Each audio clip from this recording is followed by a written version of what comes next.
We've already talked about how HDFS is key to the Hadoop ecosystem.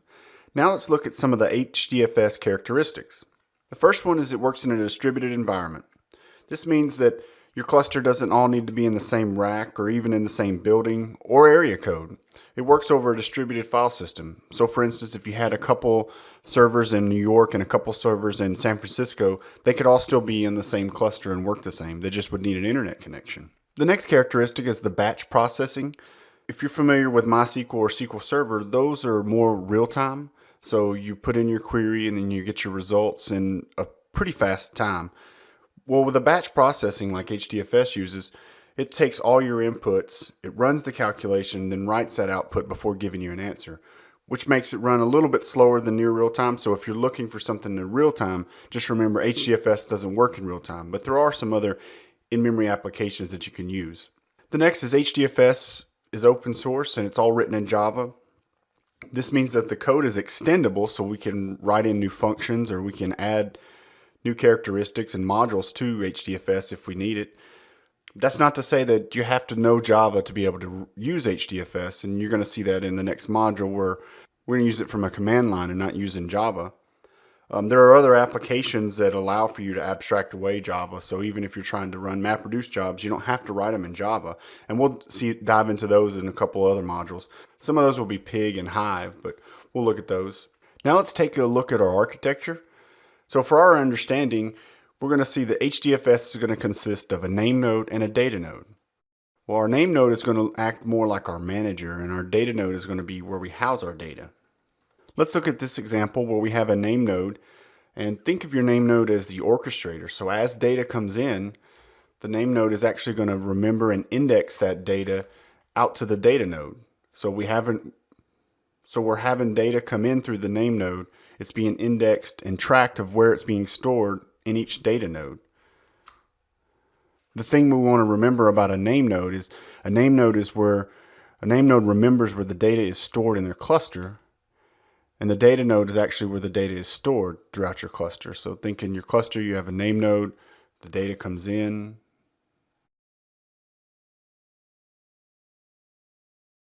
What is Sqoop? Sqoop is a tool used to upload bulk data and transfer between relational databases and HDFS. Sqoop does this by writing MapReduce jobs and using parts of the HDFS commands you've already learned in Module 2. Sqoop ships with database connectors that allow it to connect to databases and then import and export data into HDFS or out of HDFS. Sqoop is written in Java, and this should not come as a surprise because Hadoop and many of the applications in the ecosystem are all written in Java. This makes Sqoop highly extendable. Chances are if you need some special functionality that Sqoop doesn't offer, you can always write a custom extension to get that functionality. I'm going to focus a lot on relational databases because so much of the data that we traditionally work with has been structured in databases like MySQL, SQL Server, and other traditional databases. Out of the box, Sqoop supports MySQL, Oracle, SQL Server, and PostgreSQL. These are some of the most popular databases with mature APIs for Sqoop to interact with. I will point out that if you're looking for a database that's not on this list, you can probably find an extension for it. Which brings me to the NoSQL databases. Even though our traditional workloads for the past 20 plus years have revolved around structured data, unstructured data has actually begun to explode in growth. For this reason, I wanted to point out that NoSQL connectors are not an out-of-the-box product that Sqoop has, but there are a lot of third-party connectors that offer support for many of the popular NoSQL databases, such as Couchbase. So what are some of the benefits of Sqoop? You've probably already guessed that Sqoop is open source. Sqoop is actually part of the Hadoop stack and is a top-level Apache project. Sqoop, like most other applications in the Hadoop ecosystem, is written in Java, and like we said, that makes it highly extendable.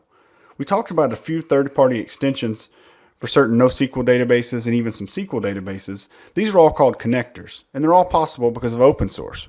If there's not a connector out there for something, somebody just writes a connector for that specific database or NoSQL database or new functionality, all because it's open source and it's a community. Automation. This is an important function for Sqoop. Sqoop allows you to automate your workflows when importing and exporting data for databases. Picture having to type out commands for each table you want to upload in a 70+ table database. That's going to take a while, just like the example we were talking about earlier. You just don't want to do that with the HDFS DFS command. And then what if once a week you had to refresh that data? so that you can make sure that you got fresh data for analysis. It would just be a nightmare. Sqoop fills that gap as an automation tool. And then another benefit of Sqoop is two-way. It's easy for us to focus on that we can take data out of MySQL or a database and move it into HDFS, but it works two ways. We can take data that we've run an analysis on and we can load it into our database as well.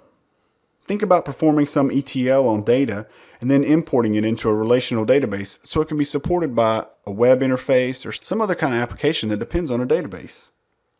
Now let's look at a few of the use cases for where we would want to use Sqoop and how we can most effectively work it into our projects. Exactly what do we mean when we say HBase? Well, HBase is a NoSQL distributed and scalable database that's built on top of Hadoop. It allows developers to have the real-time read and write in Hadoop versus the batch processing that you do with MapReduce jobs. And when we say NoSQL, we're talking about not only SQL, or some people call it non-SQL databases.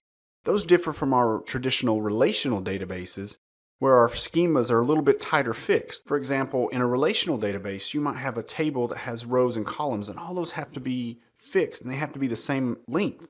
With a NoSQL database, we can have a table that has columns that have different rows and different columns. That's just something you can't do with relational databases. They focus more on the key value pairs versus primary keys and foreign keys that you have in a relational databases. Now, I don't want you to confuse NoSQL databases and thinking that they have to work on top of Hadoop. That's not a requirement. But for HBase, that's where it really shines. It works on top of Hadoop and it gives you that NoSQL database that you need for some of your applications. When we say HBase is scalable, what does that actually mean? Look at this quote here from the HBase community. It says, HBase can host data with billions of rows and millions of columns. Now look at that. It didn't say hundreds of thousands of rows or even millions of rows.